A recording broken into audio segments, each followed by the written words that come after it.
아주 좋아 보이는구나, 얘야. 내 그 멋진 일요일 옷이 망가질까 겁이 나니 다른 헌 옷을 주마. 자, 여러분. 안식처가 영원할 줄 알았던 올리버의 굳건한 믿음이 그야말로 산산조각 나는 순간입니다. 늙은 악당 팩인의 이 소름 끼치고 조롱 섞인 환영 인사와 함께 우리의 불쌍한 올리버는 다시 그 지옥 같은 곳으로 끌려오고 말았습니다. 오늘 이 시간에는 찰스 디킨스의 명작 올리버 트위스트의 6번째 에피소드죠. 피할 수 없는 악당들의 덫을 깊이 파헤쳐보려고 합니다. 올리버가 범죄 세계로 다시 끌려가면서 느끼는 그 숨막히는 밀시 공포와 절망감을 저와 함께 낱낱이 살펴보시죠.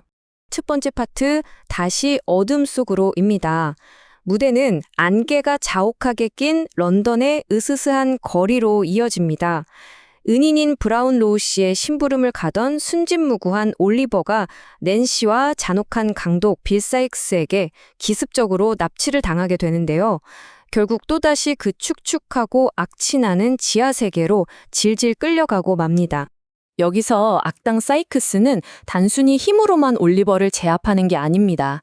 자신의 맹견인 불사이에게 아주 섬뜩한 명령을 내리죠. 이 녀석이 한마디라도 입 밖으로 내면 당장 물어뜯어라. 상상해보세요. 올리버의 눈앞에는 피발이 선 눈으로 으렁거리는 야수가 당장이라도 목줄기를 물어뜯을 준비를 하고 있습니다. 이 시각적이고 청각적인 공포가 어린 소년을 그야말로 완전히 마비시켜버리는 거죠. 지금 올리버가 처한 상황을 보면 정말 극단적으로 대비가 됩니다. 불과 몇 시간 전만 해도 올리버는 브라운 로우 씨의 저택에서 깨끗한 옷을 입고 책을 읽으며 사람들의 따뜻한 신뢰 속에서 밝은 미래를 꿈꿨잖아요. 그런데 지금 현실은 어떤가요? 훔쳐온 누더기 옷을 다시 입혀질 위기에 처했고 도둑들의 잔인한 조롱을 받으며 언제 물어뜯을지 모르는 맹견과 함께 칠흑 같은 어둠 속에 갇혔습니다. 말 그대로 천국에서 지옥으로 수직 낙하해버린 겁니다. 두 번째 파트, 모든 희망을 빼앗기다입니다. 자, 이제 이 지옥 같은 소굴에서 올리버의 새로운 정체성이 어떻게 육체적으로 그리고 심리적으로 완전히 발가벗겨지는지 한번 보실까요? 소굴에 도착하자마자 이 일당들은 아주 체계적으로 올리버를 털기 시작합니다. 찰리 베이츠는 올리버가 입은 그 최고급 옷을 보면서 바닥을 대굴대굴 구르며 미친 듯이 조롱합니다. 잔인한 환희 그 자체죠.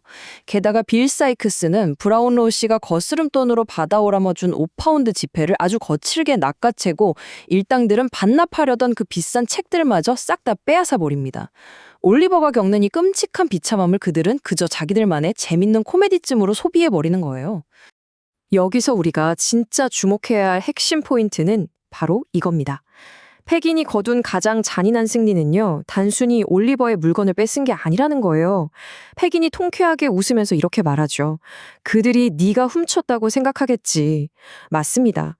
브라운 로우 씨는 이제 올리버가 스스로 돈과 책을 훔쳐서 달아났다고 굳게 믿을 수밖에 없게 된 거죠.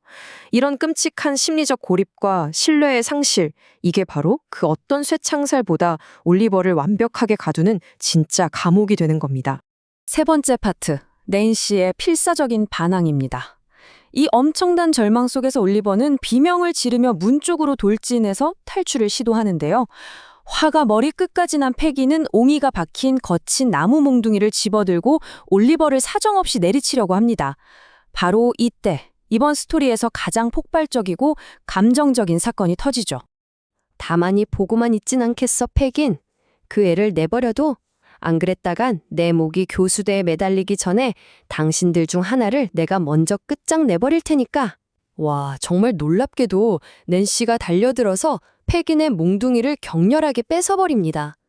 그러고는 그걸 이글거리는 벽난로 불길 속으로 냅다 던져버리죠. 그녀가 자기 목숨을 걸고 일당에게 정면으로 반기를 든 겁니다. 정말 상상도 못한 전개죠. 여기서 우리 잠시 멈춰서 생각해볼까요? 도대체 왜 낸시는 갑자기 자기 생명까지 위협받으면서 패긴에게 맞서 올리버를 구하려고 했을까요? 뼛속까지 굳어버린 평생의 범죄자에게서 어떻게 이런 격렬하고 맹렬한 도덕심이 갑자기 튀어나온 걸까요? 낸시의 속마음을 들여다보면 이게 진짜 복잡하고 비극적입니다. 사실 그녀는 올리버 나이 절반도 안 되던 꼬마 시절부터 무려 12년 동안이나 패긴을 위해 도둑질을 해왔거든요. 완전히 망가지고 학대받았던 자기 자신의 어린 시절을 공포에 벌벌 떠는 올리버의 순수한 얼굴에서 그대로 발견해버린 거예요. 잃어버린 자신의 과거를 보는 듯 했겠죠. 게다가 올리버를 납치하는데 자기가 직접 미끼 역할을 했다는 사실이 엄청나게 깊은 죄책감으로 그녀를 짓눌렀던 겁니다.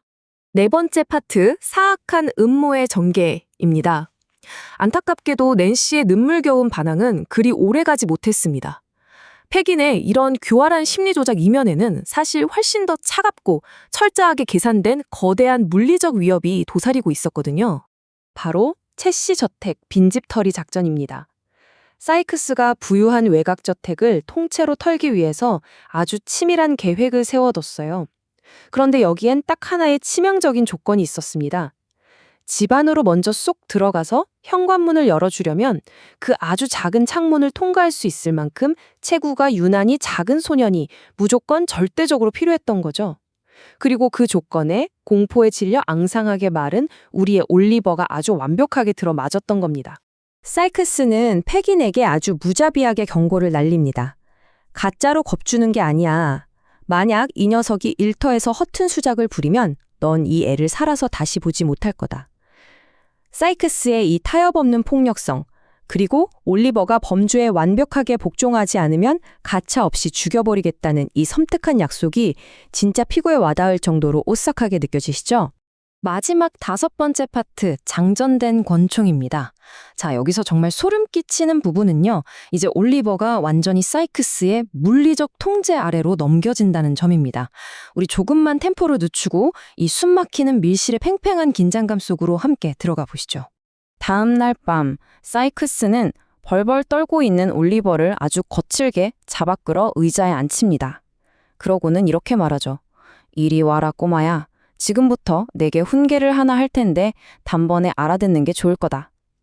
사이크스는 이 연약한 소년의 목숨을 쥐고 흔드는 자기의 완벽하고 끔찍한 권력을 아주 천천히 그리고 잔인하게 과시하기 시작합니다. 탁자 위에 놓인 권총을 집어든 그는 아주 찬찬히 단계별로 무기를 장전합니다. 첫째, 올리버에게 화약을 보여줍니다. 둘째, 납탄환과 충전물을 눈앞에 들이밀죠. 셋째, 아주 꼼꼼하게 무기를 장전합니다. 그리고 마지막으로 그 차갑고 묵직한 총구를 떨고 있는 올리버의 관자도리에 꾹 짓누릅니다. 살해의 위협이 소년의 머리에 아주 직접적으로 맞닿는 정말 끔찍한 순간이죠. 이어서 사이크스는 뼛속까지 시린 차갑고 무미건조한 목소리로 최후 통첩을 내뱉습니다. 나와 함께 밖에 나가서 내 허락 없이 한마디라도 입 밖으로 낸다면 방금 넣은 이 총알이 예고도 없이 내 머리에 박히게 될 거다. 와, 이제 올리버에게 도망칠 곳이라곤 단 한 군데도 존재하지 않습니다. 여러분도 이 빠져나갈 수 없는 절대적인 덫이 얼마나 숨막히는지 고스란히 느껴지실 겁니다. 그러니 허락 없이 짓거릴 생각이라면 기도부터 해라. 자, 총구가 관자놀이를 겨누고 있는 이 절망적인 상황 속에서 강제로 흉악한 범죄에 동원된 올리버는 과연 자신의 도덕성 그리고 목숨을 무사히 지켜낼 수 있을까요? 이 치명적인 빈집털이 사건의 결말은 과연 어떻게 될까요? 오늘 해설은 여기까지입니다. 이 끔찍한 덫에서 올리버가 벗어날 방법이 과연 있을지 다음 시간에 이 흥미진진한 이야기를 마저 파헤쳐 보도록 하겠습니다. 끝까지 함께 해주셔서 감사합니다.